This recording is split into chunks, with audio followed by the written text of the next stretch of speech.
Elle est d'une beauté naturelle renversante. Laetitia Casta est l'une des très rares mannequins à s'être fait une place au cinéma, avec des films aussi différents qu'Astérix, Gainsbourg, Vie héroïque ou Arbitrage avec Richard Gere. Elle est la vice-présidente du festival Premier Plan à Angers, qui s'est ouvert aujourd'hui. Le jury, présidé par le cinéaste Arnaud Desplechin, a pour mission de découvrir les nouveaux talents du cinéma européen. Alors, retour sur la carrière de celle qui fut notre Marianne, avec Alexandra Rouault. Même dans une loge pas très glamour, à la suite d'une longue journée de shooting photo, Laetitia Casta ne perd rien de sa superbe. Bonjour, je suis restée toute la journée en studio aujourd'hui. Je suis de très bonne humeur. Non.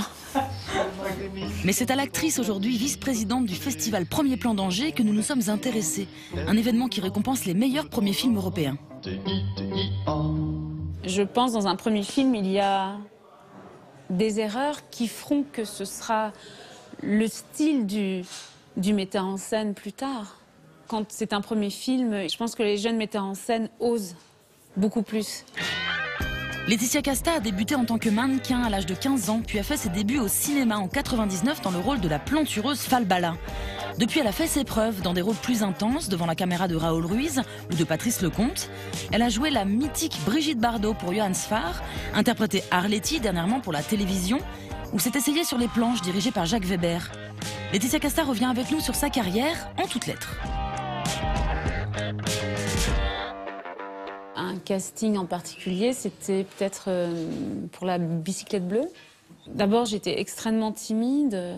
Je pense que je l'ai passé 2 fois. La première fois, ça s'est pas super bien passé, je crois pas. J'étais trop timide. Un des castings dont je me souviens, c'est aussi au théâtre. C'est-à-dire que quand vous faites des essais au théâtre, c'est assez violent. Ça doit être vraiment sur l'instant, vous devez donner le personnage.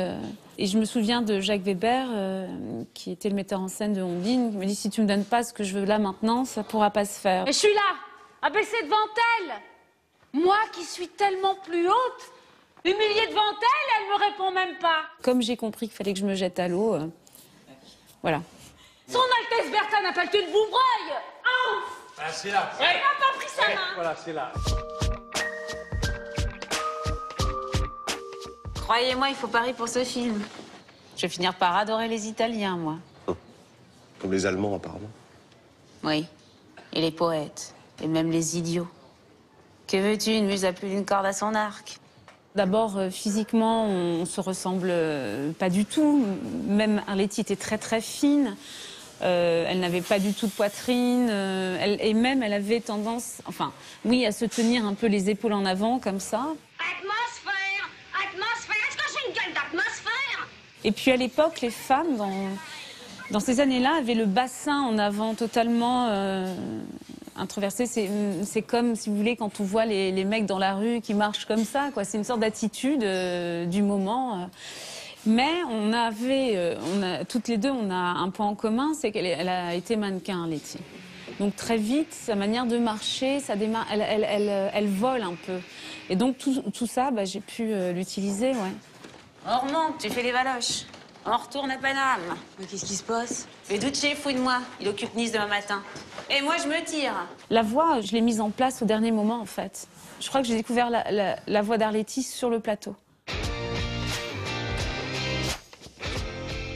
Il est venu à la maison, on a parlé du scénario et j'avais demandé de refaire un travail sur le scénario avec lui.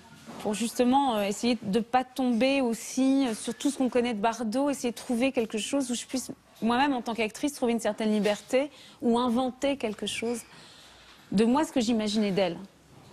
J'avais parlé avec Bardot au téléphone et elle me disait qu'elle était extrêmement timide. Et donc je me suis dit, tiens, c'est sympa, si au moment où elle chante, elle est timide devant Gainsbourg, elle a peur de faire des fausses notes. Écoutez l'histoire de Bonnie et Clyde. Du coup, c'est comme si on était avec eux à l'intérieur de leur intimité. C'était pas que Gainsbourg et Bardot, mais un homme et une femme amoureux, quoi. Et ça, c'était joli à faire. Moi, j'adore le théâtre parce qu'effectivement, c'est très physique. C'est intense, c'est physique. Chaque soir, on peut se renouveler, on peut s'améliorer, on peut se planter. Faut croire. Tu es un homme bâti, mon amour. Et pourquoi? Je t'ai dit. Ah, parce que tu m'aimes plus. Qu'est-ce que tu racontes? Il faut quand même trouver un naturalisme au théâtre et en même temps que la moindre personne, que ce soit au premier rang comme au dernier, doit pouvoir tout comprendre. C'est comme si on était dans un demi-temps, c'est-à-dire il y a 5 secondes avant que le public réagisse, avant que ça leur arrive. C'est très, très étrange quand on est sur scène. Pour moi, c'est même une nécessité de pouvoir faire ce métier. Être devant une caméra, c'est là où je ne suis pas timide. C'est là où je peux être moi. C'est même une sorte de survie, c'est un moyen d'expression. C'est très important pour moi. Dans la vie, je ne suis pas aussi libre devant, par exemple, des gens ou pour pouvoir parler. C'est très compliqué pour moi. C'est le seul endroit où je peux tout oublier et de devenir quelqu'un d'autre. L-A-E dans la